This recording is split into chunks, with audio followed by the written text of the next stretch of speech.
I'm recording this because I need to hear it out loud, outside of my own head. My wife Sarah thinks the house is settling, that the $20,000 I skimmed from our renovation fund is why I can't sleep. Maybe she's right about the sleep. But the sounds? They aren't structural. They started the night we closed. I bought this place on a lie, and now the house feels like it's collecting a spiritual collateral. It's a mortgage on my soul, not on the deed. The first sound was a low, heavy thump from the master bedroom wall, like a slab of meat hitting wet plaster. I was unpacking a box of books, and the sheer solidity of the noise made me freeze. It wasn't a loose pipe or a branch. It was deliberate, quiet, and felt heavy with judgment. I pressed my palm flat against the drywall, feeling for a vibration. But the surface remained cool and dry, a perfect facade of stillness. I remember the low-level hum of the fluorescent work lights in the attic above, a counterpoint to the deep sound that seemed to come from the core of the foundation. It was like a giant, trying to shift its weight without waking anyone. The next week, it was a sound of dragging, a slow, textured scrape that ran horizontally along the baseboard, always starting precisely at the antique fireplace and stopping directly beneath my side of the bed. It sounded like coarse wool over concrete, a relentless back-and-forth erosion of the floor, not physical, but auditory. It never happened during the day, only between 2 a.m. and 4 a.m., the exact hours I usually stare at the ceiling, thinking about how I took that money to silence a decade-old gambling debt. The rhythm became a part of my body's internal clock, synchronizing with my anxiety. I'd sit up in bed, my entire focus straining, waiting for the scrape to stop at its designated point. The air in the room would drop a few degrees right before it started. I started taping the bedroom every night, trying to catch the frequency, the source. Sarah would turn over and murmur, "Stop obsessing, James. It's an old house, it breathes. You're gonna tear the place apart." I tell her it was a vibration, a train line, anything to keep my secret safe. The camera footage was useless, just 2 hours of dark, quiet breathing and the occasional mechanical whir of the lens adjusting. But one night, the dragging sound happened right when I was watching the live feed on my tablet. It was slow and deep, a tactile dread that made my teeth ache. I played the audio back 100 times, normalizing the track to death, desperately seeking a natural explanation. When I finally listened on expensive studio-grade headphones, I could isolate a very faint, almost subsonic sound beneath the dragging noise. It was a repetition, a rhythmic pattern. Hush, hush, HSSSS. It was the sound of air leaving a collapsing lung, or perhaps a low, wet whisper repeating a single syllable over and over. Crucially, it matched the exact, desperate, two-beat rhythm of my own panic attacks. The shallow inhale, the forced, ragged exhale, the ones I'd been having since the market crashed years ago. The ones that led to the debt, the ones that led to the lie. The house wasn't just echoing a sound. It was echoing my fear and my shame. It was externalizing my internalized guilt, giving it a location, a texture, and a timetable. I felt a sudden compulsion, a need to confront the physical space of the lie. I went into the attic, navigating the dark, dusty rafters. The air up there was thick and smelled of cedar and decaying plaster. I drilled a tiny inspection hole, no bigger than a pencil eraser, into the wall cavity directly behind where the headboard would be. I shone a high-powered flashlight into the void between the studs, and the beam caught nothing but century-old cobwebs and crumbling insulation. But when I put my ear to the hole, the hush was suddenly deafening, right there, impossibly close. It was a suffocating, dense sound, and the air coming out of the tiny hole smelled faintly of rusted iron and old decaying paper. It smelled like secrets. That night, I finally admitted the truth to Sarah about the missing money. I told her I had used it to pay off a devastating debt from years ago, a mistake I couldn't bear the shame of confessing. I watched her face tighten in the dim lamplight. She didn't scream or cry. She just looked past me, at the wall where the headboard sat, her eyes wide with a cold, terrifying comprehension. "It stopped," she whispered, her voice barely audible. I listened.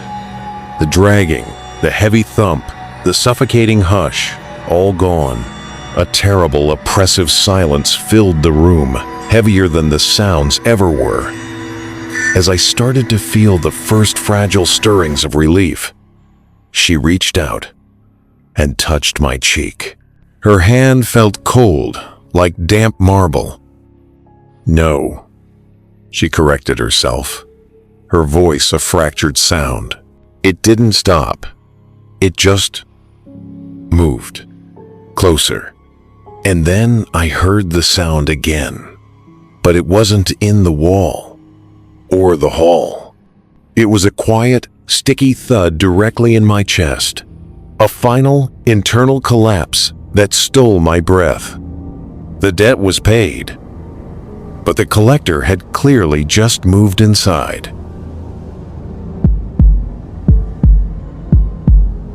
When we bought the Victorian on Elm Street, the realtor, a Mr. Finch, had a nervous tic, always patting his jacket pocket as if checking for his keys or his courage.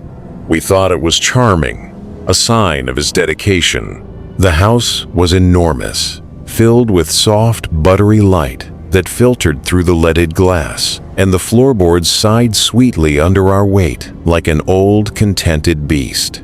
I spent the first year repainting the nursery, a beautiful pale green waiting for our first child. Everything felt perfect. We were building a future. Until the day we tried to move out. We decided we needed a place closer to the city for the baby and sold the house quickly, too quickly, in hindsight. The morning of the move, the U-Haul arrived. I remember feeling a genuine sadness as I loaded the final boxes of baby clothes and books. My husband, Alex, volunteered to drive the truck to our new apartment 3 miles away, a trivial distance. He called me 40 minutes later, his voice tight, laced with genuine confusion. "Honey, I don't know what happened. I'm back on Elm Street." He described driving the exact route, left onto Main, a slight bend that leads to the highway feeder.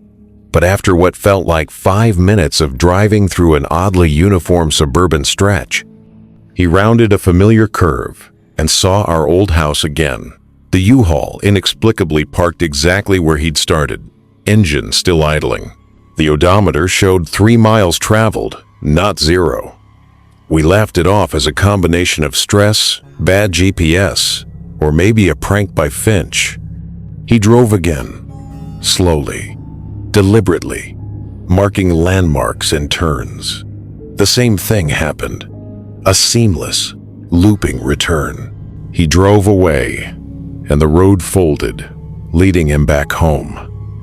The air around the house felt suddenly still, heavy, and oppressive, like humid air before a brutal storm. By the third attempt, the laughter was gone. The silence inside the house was no longer cozy. It was thick and dead, absorbing all high-frequency sound, making our whispers feel isolated and fragile. I decided to test it. I tried leaving in my own car. I pulled out of the driveway, drove past the neighbor's house, and felt a cold prickle on my neck that wasn't fear, but absolute certainty. I kept driving for what felt like 10 minutes, my hands cramping on the steering wheel, watching the side mirrors. Then, through the rear-view mirror, I saw the pale green nursery window, exactly where it should not have been, directly behind me. I had pulled back into the driveway without ever turning the wheel. The pavement felt gritty and coarse under the tires. The engine died instantly when I put it in park. We discovered the house had no defined property lines. When we walked off the porch, the horizon remained the same. We were still standing on its lawn, no matter how far we went. The grass seemed to stretch on forever, a uniform, manicured green that extended into an impossible distance, bending the geometry of the entire neighborhood. When we looked back, our house was always there, dominating the horizon, a monument to our containment. We tried calling the police, the realtor. The calls would connect, but the person on the other end would only hear a rhythmic, low-frequency static. Like the house's deep, sustained heartbeat, it was cutting us off. But politely, now we just exist here. Our possessions have started to reappear in the house, unpacked and organized, just as they were when we first moved in a year ago. Yesterday, I found the U-Haul key on the kitchen counter next to a newly baked apple pie that neither of us had made. It was still warm, smelled sweet and comforting, like a grandmother's kitchen. But the tactile feel of the crust was unnervingly dry, almost dusty. We tried eating it, hoping for some kind of anchor to reality, but it tasted exactly like nothing, a perfect void of flavor. The house is keeping us safe, providing for us, but it won't let us leave the porch, and it certainly won't let us go to the city. The lights turn on when we wake up and off when we go to sleep, regardless of the switches. Alex went to bed tonight muttering about repainting the nursery. He says the pale green is too harsh, and he misses the original yellow. He's already started dragging the furniture. I heard him pull the ladder out from the garage a minute ago.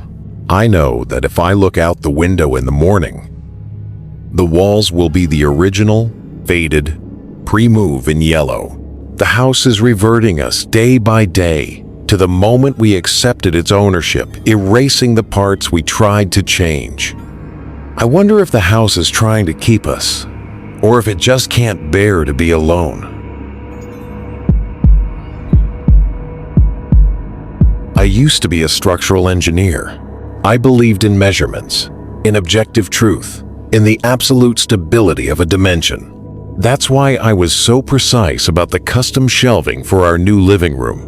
I measured the main wall 3 times, using 3 different tape measures, a Stanley, a Comelin, and a cheap plastic one.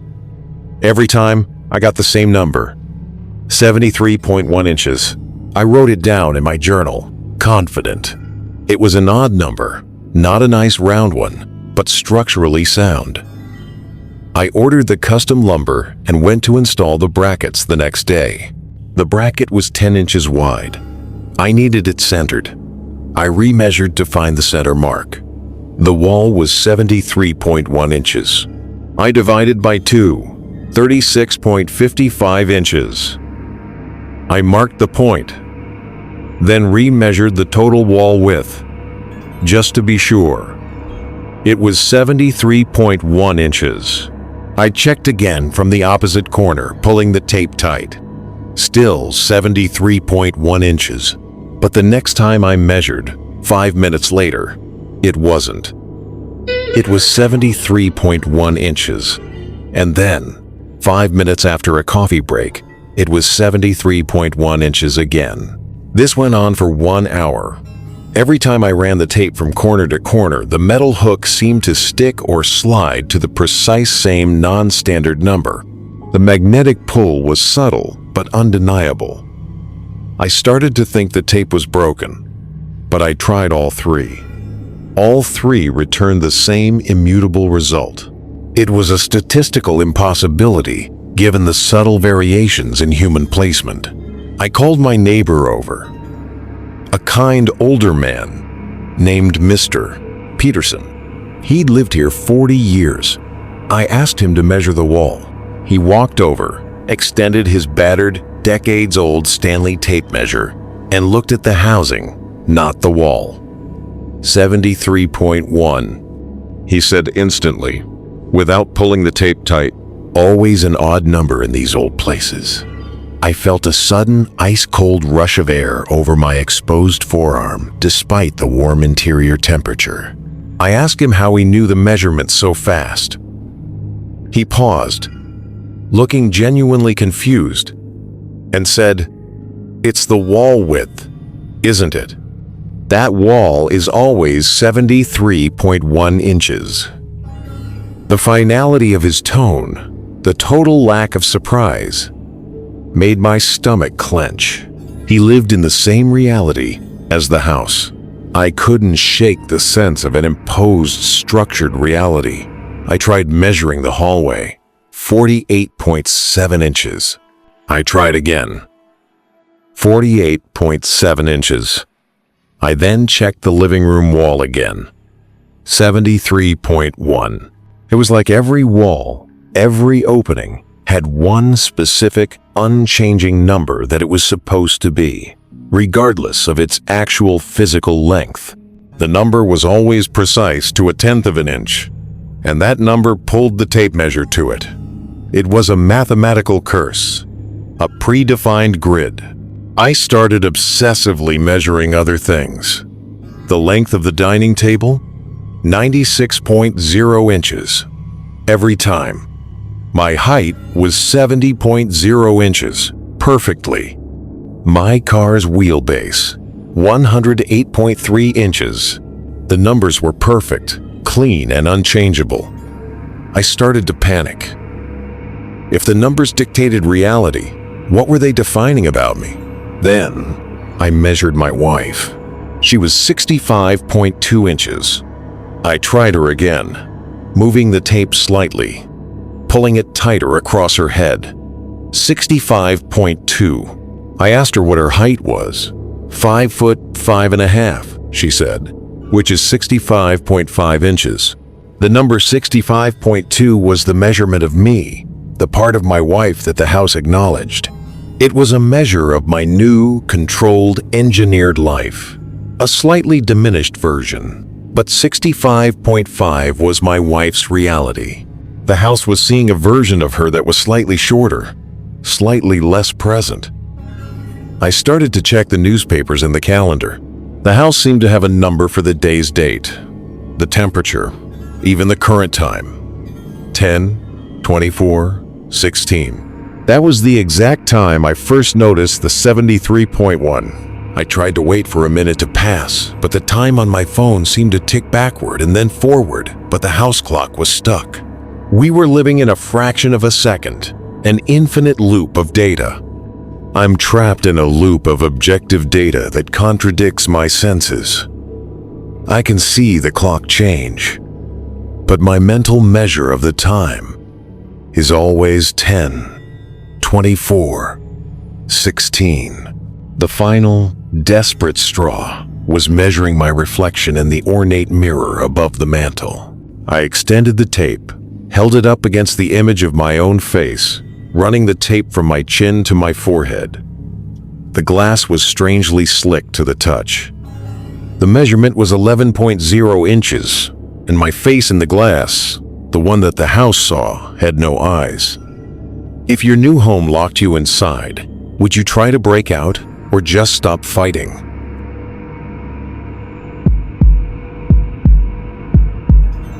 I shouldn't have bought a house next to the river. I'm a sound engineer. I know acoustics, and this property was a nightmare. Heavy traffic on one side, rushing torrential water on the other. But the price was irresistible. I got a hell of a deal, and that should have been the first clue. The lot was cheap because it was loud. The horror wasn't noise. It was the echo in the silence. After I finished installing my soundproofing foam, the expensive, dense, professional stuff, the house became dead silent, perfectly muted. No traffic, no water, just the internal shh of a vacuum. But then the 6-second reverb started. It was too perfect, too mathematically clean. I would talk, and exactly 6 seconds later, I would hear the last word of my sentence repeated, crystal clear, right behind me. T. I'd say, and 6 seconds later, a quiet, distinct T would whisper from the hallway. It wasn't just my voice either. I dropped a heavy book. Thud. 6 seconds later, a muted thud. But this one sounded slightly wet, like the book had landed in shallow, muddy water. It was the transformed tactile dread, The silence now had a slippery, aqueous quality, like standing in a completely dry pool. My own voice felt foreign to me, separated by time. I tried to rationalize it.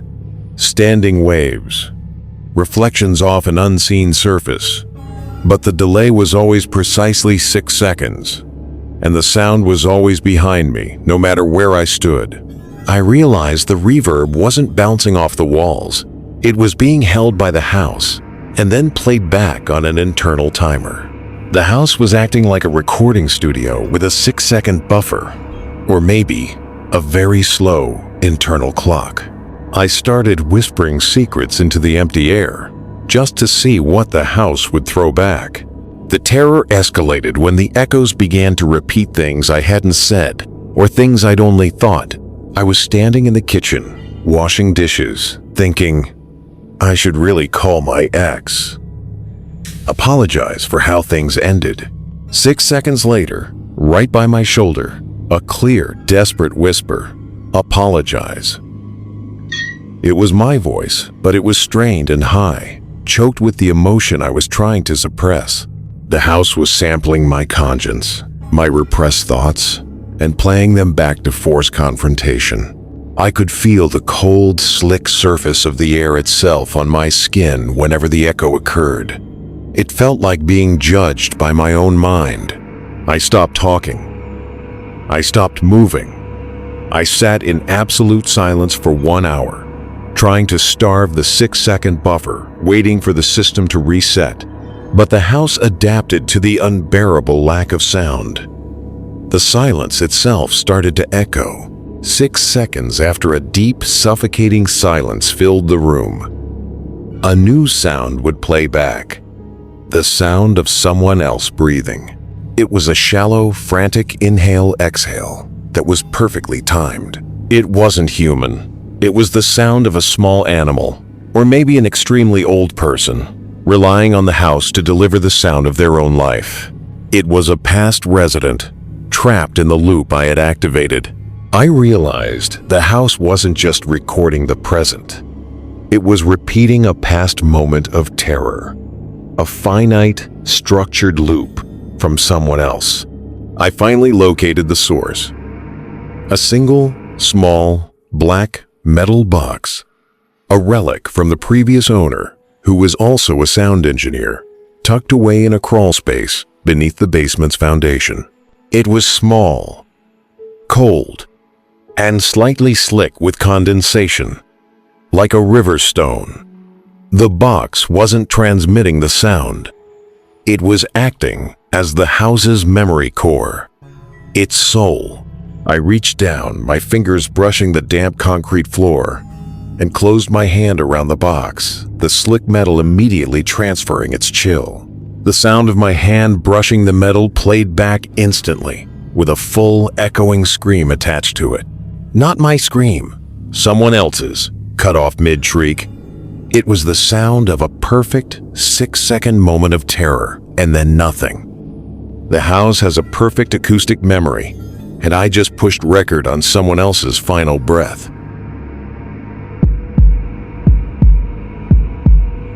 The kitchen was too dark.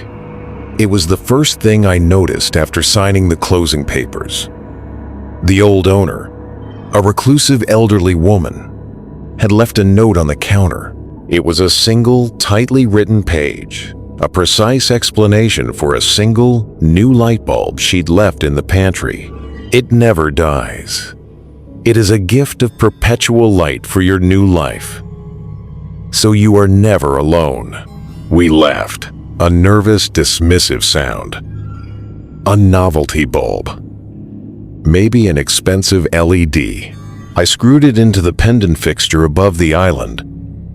The light it cast was not white or yellow. It was a rich, deep ochre, a warm, buttery color that felt almost tactile, the opposite of the cold, dry surfaces from the other houses. It was beautiful, but the silence it brought was unnerving. The most terrifying thing was that the bulb did not cast shadows at all. It simply filled the space equally, perfectly. When I put my hand on the counter, the light wrapped around it, but no shadow fell beneath my fingers, not even a faint penumbra. The lack of shadow meant a lack of separation, a suffocating, unbearable lack of connection to the structure of the world, a complete loss of depth perception. It felt like living inside a glass of warm milk, where all boundaries were erased. The light was so constant, so encompassing, it felt like a pressure against my eyes. I tried to turn it off. The switch did nothing. I flipped the circuit breaker in the basement. The house went dark. The refrigerator stopped humming, but the ochre light in the kitchen remained constant and warm. I tried to unscrew it, but the ceramic base was too hot to touch. In a fit of pure panic, I smashed it with a hammer. The glass shattered.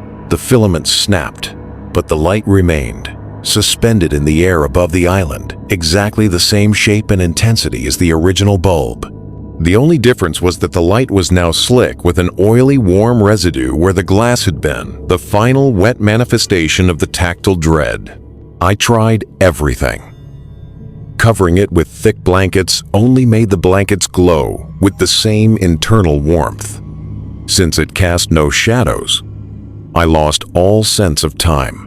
The ochre light made every day feel like an eternal, mid-afternoon pause. My wife and I started to have phantom sensations. The feeling of a cold glass of water being placed next to us. The smell of burnt toast. But when we looked, there was nothing. The house was imposing a sensory reality in the absence of visual anchors, filling the void with its own manufactured comfort. The light was erasing the space around us, replacing it with its own fixed reality. One morning, my wife woke up early and stood directly under the suspended light.